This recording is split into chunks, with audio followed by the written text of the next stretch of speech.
បន្ទាប់ពីយកសាកសពក្មេងទាំងពីរនោះទៅធ្វើបុណ្យហើយលោកមេភូមិក៏បានដើរមើលក្នុងភូមិចឹងហើយរកមើលក៏មានមូលហេតុអីបានជាដុះរុក្ខជាតិនឹងអីចឹងទៅអ្នកទាំងអស់គ្នាបន្ទាប់ពីដើរមើលគ្រប់កន្លែងអស់ហើយគាត់មកក្រោយភូមិម្ដងបន្ទាប់មកក៏បានប្រទះឃើញសាកសពអ្វីម្យ៉ាងចឹងទៅក៏បានដើរទៅមើលចឹងទៅប្រកាសណាអ្នកទាំងអស់គ្នាសាកសពនេះគឺជាសាកសពឆ្កែហើយនឹងជុកកាលពីវាខំគ្នាលើកមុនតែឥឡូវវាស្អុយខ្លាំងមែនតើបន្ទាប់ពីគាត់បានឃើញហើយក៏បាននិយាយថាហេតុអ្វីបានជាសាកសពឆ្កែហើយនឹងជុកនេះមកដេកស្លាប់នៅកន្លែងនេះហើយក៏បាននិយាយទៀតថាប្រហែលជាវាខំគ្នាហើយដំណងនោះអ្នកទាំងអស់គ្នាបានទស្សនាការពិភាក្សាមុនអ្នកទាំងអស់គ្នាប្រកាសជាគិតថាលោកមេភូមិនេះគឺជាមនុស្សល្អប៉ុន្តែគាត់គឺជាមនុស្សមិនចាំមនុស្សបិសាចក៏មិនចាំបិសាចដូចគ្នាតោះពីគាត់ឈរមើលសាកសពនោះអស់មួយសន្ទុះហើយគាត់ក៏បានទៅស៊ីសាកសពនោះតែម្ដងអ្នកទាំងអស់គ្នាមុនដំបូងខ្ញុំខំតែគិតថាលោកមេភូមិនេះគឺជាមនុស្សល្អមានចិត្តស្មោះសរក្នុងការថែរក្សាមនុស្សនៅក្នុងភូមិណាហេតុអ្វីបានជាគាត់មកស៊ីសាកសពអញ្ចឹងបន្ទាប់ពីគាត់ស៊ីសាកសពនេះហើយគាត់បាននិយាយថាយើងខានស៊ីសាកសពជាយូរមកហើយដល់បានស៊ីពិតជាឆ្ងាញ់ខ្លាំងណាស់ឥឡូវនេះកាប់មកដល់ពេលយប់នេះគឺគ្មានភ្លៀងគ្មានអីទៀតទេប៉ុន្តែទឹកនៅតែលិចដ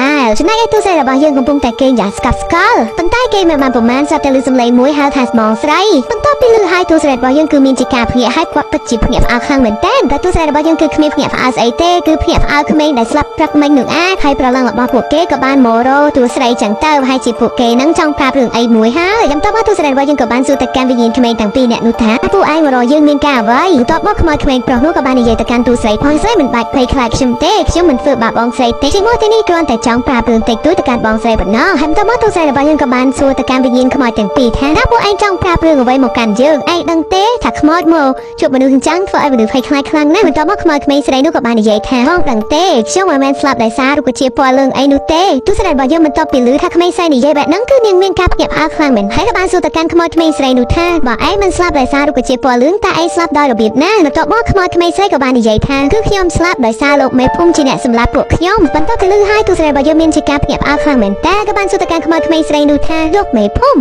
តើលោកមេភូមិសម្លាប់ឯងដើម្បីអ្វីក្រែងគាត់គឺជាមនុស្សល្អវិញ្ញាណក្មេងប្រុសក៏បាននិយាយថាមិនមែនជាមនុស្សល្អស្អីទេគាត់មិនមែនជាមនុស្សហើយក៏មិនមែនជាបិសាចបើនឹងជាស្អីឲ្យចាំស្អីទេបានរៀនមន្តអាគមមួយដល់ចម្លែករហូតដល់បែកឆ្វេងក៏ខ្លាចទៅជាបែបហ្នឹងអញ្ចឹងទៅតែទូរស័ព្ទបន្តសួរទៀតថាតើគាត់សម្លាប់ពួកឯងក្នុងគោលបំណងអ្វីទៅអញ្ចឹងបានន័យថាអ្នកភូមិដែលស្លាប់បន្តបន្ទាប់មិនមែនដោយសាររុក្ខជាតិពណ៌លឿងនោះទេគឺជាស្នាដៃរបស់គាត់មែនទេបន្ទាប់មកវិញ្ញាណក្មេងស្រីក៏បានឆ្លើយថាត្រូវហើយអ្នកភូមិស្លាប់បន្តគ្នាទាំងអស់សុទ្ធសឹងតែជាស្នាដៃរបស់លោកមេភូមិទាំងអស់គឺគ្មានគោលបំណងអ្វីទេប៉ុន្តែគាត់ត្រូវបានវិញ្ញាណបិសាចសន្ធិដ្ឋហើយបញ្ជាឲ្យសម្លាប់មនុស្សបន្ទាប់មកទូរស័ព្ទរបស់យើងក៏បាននិយាយថា